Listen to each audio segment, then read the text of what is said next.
दूसरी टाइप है permanent tissues. Permanent tissues जो हैं वो मेरिस्टेमेटिक टिश्यूज से ही पैदा किए जाते हैं। मेरिस्टेमेटिक टिश्यूज जब डिवाइड होके वो दूसरे सेल बना देता है तो वो वाले सेल्स परमानेंट टिश्यू के कहलाते हैं। The cells of these tissues do not have ability to divide.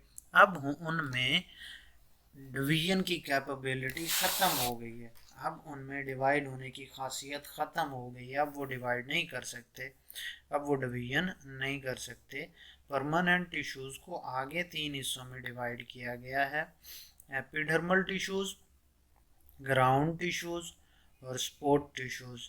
Epidermal tissues हमने पहले भी बात की। जो एपिडर्मल सबसे ऊपर पाया जाता है रीजन, सबसे ऊपर वाला जो रीजन पाया जाता है ये ग्रीन कलर का, तो ये क्या कहलाता है? एपिडर्मस कहलाता है। तो ये टिश्यू एपिडर्मल टिश्यू कहलाएगा। उसके बाद आता है ग्राउंड टिश्यू। ये इसके बाद एपिडर्मस के बाद नेक्स्ट जो कॉर्टेक्स बनती है वो ग्राउंड टिश्यू से बनती है। ग्राउंड टिश्यू के बाद आता है स्पोर्टिव टिश्यूज। ठीक है, वो स्पोर्टिव टिश्यूज जो कोलन कायमा और स्क्लेरन कायमा है वो अंदर दरमियान में कॉर्टेक्स में, कॉर्टेक्स के इनर साइड पर जहाँ पर जाइलम और फ्लोएम पाया जाता है वहाँ पर ये पाए जाते हैं। ठीक है, ये क्रॉस सेक्शन है एक लीफ का। तो इसमें एपिडर्मल टिश्यू जो सबसे ऊपर पाया जाएगा वो क्या कहलाएगा? एपिडर्मस टिश्यू कहलाएगा। सबसे ऊपर वाली लेयर लीफ की एपिडर्मिस कहलाती है और वो एपिडर्मल टिश्यू होता है। ठीक है, ये एक लेयर या उससे में भी ज़्यादा लेयर से भी बन सकता है, लेकिन मोस्टली जो है सिंगल लेयर ऑफ सेल्स, यहाँ पर सिर्फ एक लेयर होती है सेल्स की। तो सबसे पहले आप यहाँ पे ऊपर देख सकते हैं कि एक ही लेयर है सेल्स की। तो ये एक लेयर जो सबसे ऊपर वाली है ये एपिडर्मल टिश्यू कहलाता है। इसका काम क्या होता है? ये बैरियर होता है, रुकावट होती है इन्वायरमेंट और इंटरनल इन्वायरमेंट, लीफ के अंदर का इन्वायरमेंट या इंटरनल साइड और आउटर साइड, आउटर इन्वायरमेंट।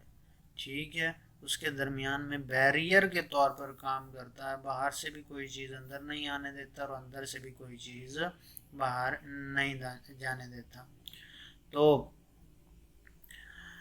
इसके ऊपर भी एक बारीक लेयर होती है क्यूटिकल की या क्यूटन की। वो यही एपिडर्मल टिश्यूज जो होते हैं वही सीक्रेट करते हैं।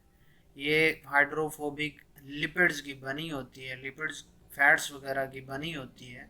ठीक है, एक शाइनी लेयर, एक चमकदार लेयर जिसे हम क्यूटन बोलते हैं या क्यूटिकल बोलते हैं, वो यही एपिडर्मस लेयर जो है या एपिडर्मल टिश्यू जो है वही सीक्रेट करता है।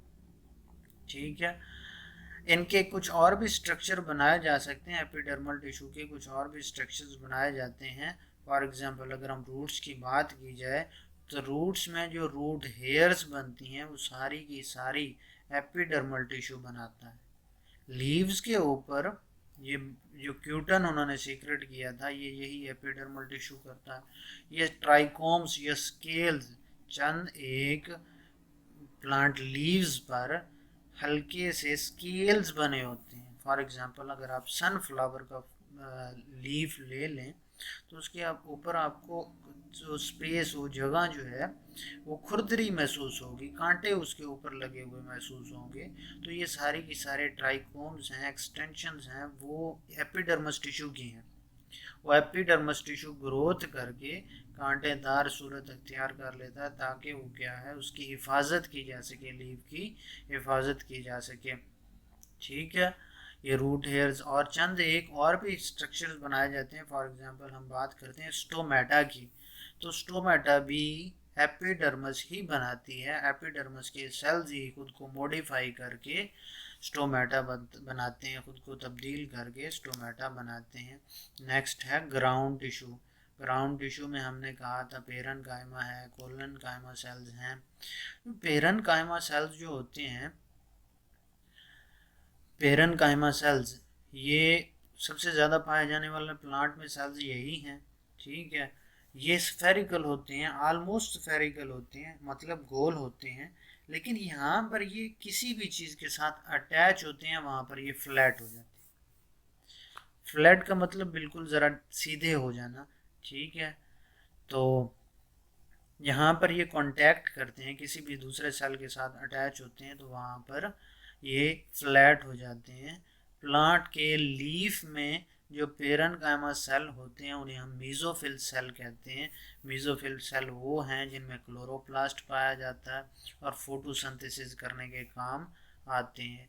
ये एपिडर्मिस के नीचे वाली जो लेयर है, जो इलोंगेटेड ऑब्लेट टाइप अंडे की तरह दिखाई देने वाले जो सेल्स हैं, ये सारे के सारे पेरेन्काइमा सेल हैं। ठीक है,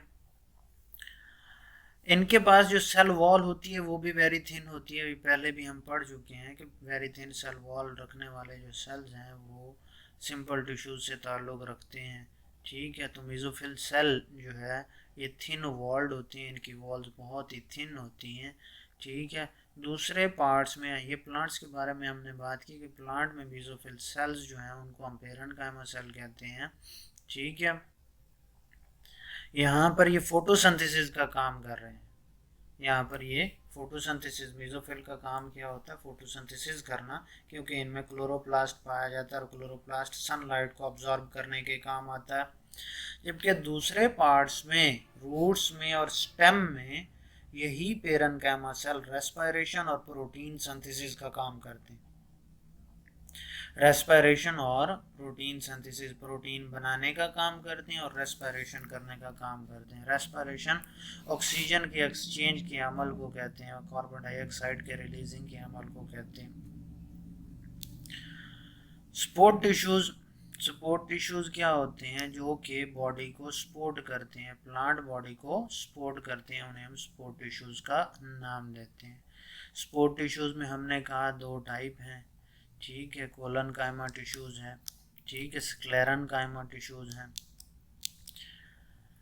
ये कोलनकाइमा और स्क्लेरेनकाइमा टिश्यूज के बारे में डिस्कस करेंगे। कोलनकाइमा टिश्यूज जो हैं ये यंग स्टेम्स में पाए जाते हैं, एपिडर्मिस के बिल्कुल नीचे पाए जाते हैं, मिड रिब में पाए जाते हैं। मिड रिब लीफ के दरमियान में एक बड़ी सी वेन होती है, स्टेम की तरह दिखाई देने वाली एक मोटी सी लाइनिंग होती है, उसे हम बोलते हैं मिड रिब। लीफ के दरमियान में, लीफ को दो हिस्सों में तकसीम करने वाली एक मोटी जो है वो जाइलम और फ्लोएम बंडल शीट, उसे हम क्या कह देते हैं? मिड रिब का नाम दे देते हैं। ठीक है, तो ये मिड रिब में कोलनकाइमा टिश्यू पाया जाता है। ये किस चीज़ से बने होते हैं? इलोंगेटेड लंबे सेल से मिलकर बने होते हैं। ठीक है, इनमें जो प्राइमरी सेल वॉल्स होती हैं वो अनइवनली थिकेंड होती हैं। अनइवनली, कहीं पे ज़्यादा मोटी हो जाएगी, कहीं पे बारीक हो जाएगी, कहीं पे मोटी हो जाएगी, कहीं पे बारीक हो जाएगी, उसे हम कहते हैं unevenly thickened primary cell wall. ठीक है, लेकिन ये फ्लेक्सिबल होते हैं ताकि प्लांट ऑर्गन्स को सपोर्ट कर सकें। ठीक है, सपोर्टिव फंक्शन परफॉर्म कर सकें। ठीक है, तो इसलिए ये जो है ना, इनकी वॉल्स जो है वो थिक होती हैं। सपोर्टिव टिश्यू कोई भी होगा उसकी वॉल थिक होगी, उसकी सेल वॉल थिक होगी। पहले हमने जितने भी टिश्यूज पढ़े हैं उन सब की सेल वॉल जो है वो थिन थी, बारीक थी। लेकिन ये जो कोलनकाइमा टिश्यू है इसकी सेल वॉल जो है वो थिक है, मोटी है, अनइवनली थिकेंड है लेकिन थिक है। ठीक है, नेक्स्ट वन है स्क्लेरेनकाइमा टिश्यूज। ये भी सख्त होते हैं, रिजिड होते हैं, सख्त होते हैं। इनमें भी सेल वॉल मोटी ही होती है, क्योंकि इनमें जो है ना वो सपोर्टिव टिश्यू कोई भी होगा, चाहे कोलनकाइमा चाहे स्क्लेरेनकाइमा है, दोनों की सेल वॉल जो है वो थिक होगी, मोटी होगी। ठीक है, एक उनमें डिफरेंस ये है कि इनमें स्क्लेरेनकाइमा टिश्यू में लिग्नन ज्यादा मिकदार में होगा,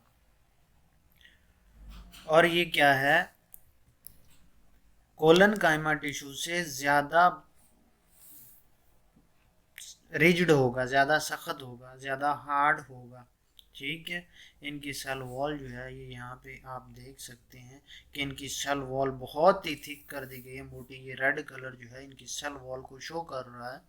तो इनकी सेल वॉल, जबकि कोलनकाइमा टिश्यूज़ में अगर हम देखें तो सेल वॉल जो है बहुत ही बारीक है, थिन है, एक लाइन की सूरत में देखी जा सकती है।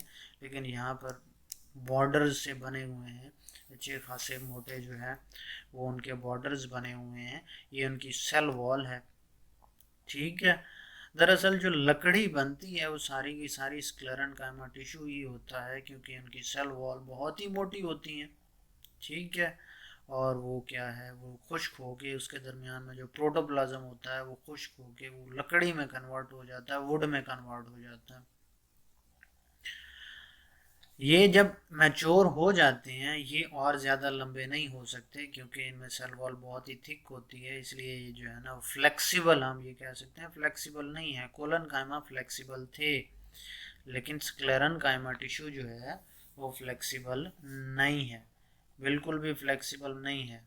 और जब ये मैच्योर हो जाते हैं तो ये डेड हो जाते हैं, most of them are dead, उनमें ज़्यादातर जो होते हैं वो डेड हो जाते हैं क्योंकि लकड़ी डेड जो है स्क्लेरन कायमा टिश्यू से मिलकर बनी होती है।